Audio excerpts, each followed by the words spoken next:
নমস্কার, this is doctor Montu একন। I am associate professor and consultant optometrist. আজকে আমরা একটা ইম্পর্টেন্ট টপিক নিয়ে কথা বলবো, সেটা হচ্ছে vision therapy.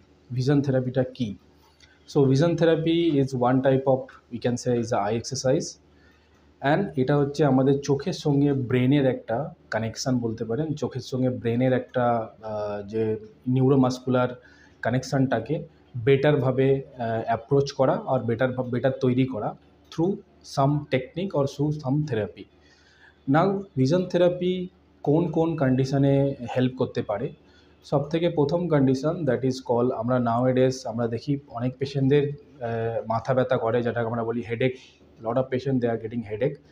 Why they are getting headache? Because nowadays you can see everybody is on gadget.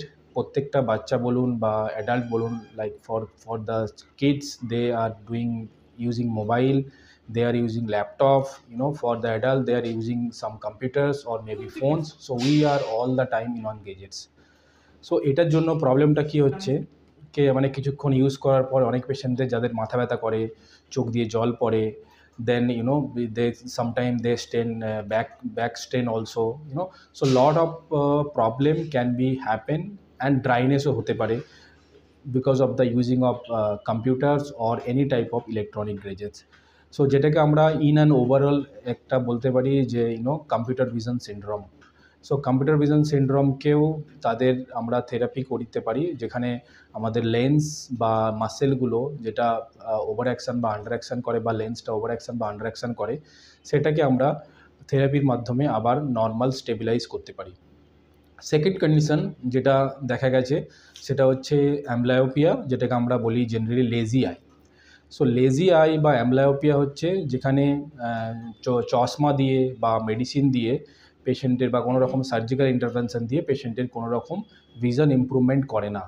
তো সেক্ষেত্রে আমরা কি করতে পারি? সেক্ষেত্রে এখানে শুধু আরেকটা জিনিস আমি এখানে অ্যাড অন করতে চাই, সেটা হচ্ছে আমরা কিন্তু ভিশন থেরাপির মাধ্যমে অ্যাডাল্ট অ্যামব্লায়োপিয়া, যেটা আমরা বলি যে below above 18 years old, also we can treat with the vision therapy. Nowadays, as per the neuroplasticity study, say neuroplasticity can be developed at any age.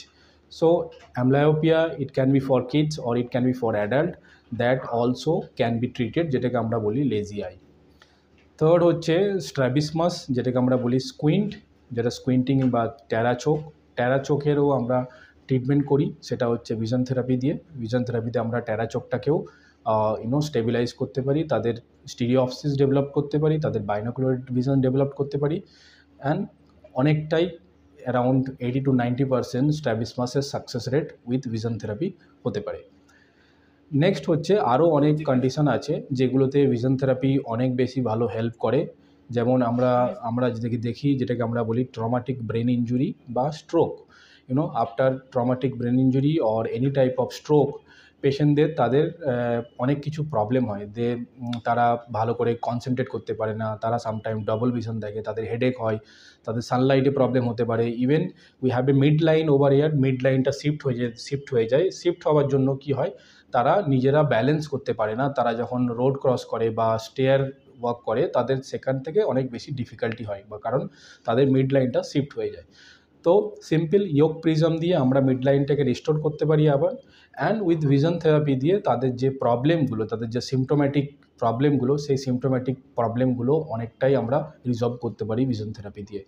এছাড়া আরও অনেক কন্ডিশন আছে, যেমন আমরা যেগুলোকে বলি স্পেশাল বাচ্চা, যেমন অটিজম, এডিডিএসটি, cerebral palsy, down syndrome. So this type of kids, যাদের কনসেন্ট্রেশন হয় না, যাদের রিডিংয়ে প্রবলেম হয়, লার্নিংয়ে প্রবলেম হয়, আন্ডারস্ট্যান্ডিংয়ে প্রবলেম হয়। So definitely, as the eye is the camera and eye is the window of the brain. So eye থেকে আমাদের ব্রেনে সব রকম সিগন্যাল গিয়ে সব রকম images or maybe other information আমাদের ব্রেনে যায়। আমাদের ব্রেন সেটাকে ইন্টারপ্রেট করে, অ্যান্ড আমরা সেটাকে অ্যানালাইজ করতে পারি, ব্রেনই অ্যানালাইজ করতে পারে। So eye is just a camera. So this type of kids যাদের এরকম প্রবলেম আছে, তাদেরকে আমরা ভিশন থেরাপি দিয়ে তাদের যে প্রবলেমগুলো হচ্ছে তাদের ডে টু ডে অ্যাক্টিভিটি তাদের স্পোর্ট অ্যাক্টিভিটিতে or maybe some other activity যেখানে তাদের ইস্যু হচ্ছে, সেই ইস্যুগুলোকে আমরা ভিশন থেরাপি দিয়ে সলভ করতে পারি। ভিশন থেরাপি অনেক রকম টেকনিক ইউজ করতে পারি, যেখানে আমরা some of I am just telling some fusional activity or accommodative activity, circuit pursued activity. তো এইরকম বিভিন্ন ধরনের অ্যাক্টিভিটি আমরা করাই, যেখানে করিয়ে পেশেন্টের যে ভিজুয়াল স্কিলগুলো প্রবলেম আছে সেই ভিজুয়াল স্কিলগুলোকে আবার নর্মালাইজ করতে পারি, অ্যান্ড তাদের সিমটমস, তাদের প্রবলেম, তাদের ডে টু ডে অ্যাক্টিভিটি, সেগুলোকে আমরা রিজলভ করতে পারি। একটা জিনিস শুধু আমি বলবো লাস্টে, সেটা হচ্ছে vision therapy is not just a eye exercise. So vision therapy একটা পেশেন্টের overall you can say life, or you can say তাদের ডে টু ডে অ্যাক্টিভিটি, তাদের হোয়াট এভার, একটা কিডসের ক্ষেত্রে তার স্পোর্ট অ্যাক্টিভিটি, তার অ্যাকাডেমিক্স, সো সব কিছুকেই ইমপ্রুভমেন্ট করে ভিশন থেরাপির থ্রু। শুধু চোখে নিয়েই শুধু আমরা দেখি না, তাদের যা প্রবলেম হয় issue related, visual related issue, সেই ভিজুয়াল রিলেটেড ইস্যু আমরা সব কিছু ভিশন থেরাপিতে সলভ করতে পারি। নমস্কার, থ্যাংক ইউ।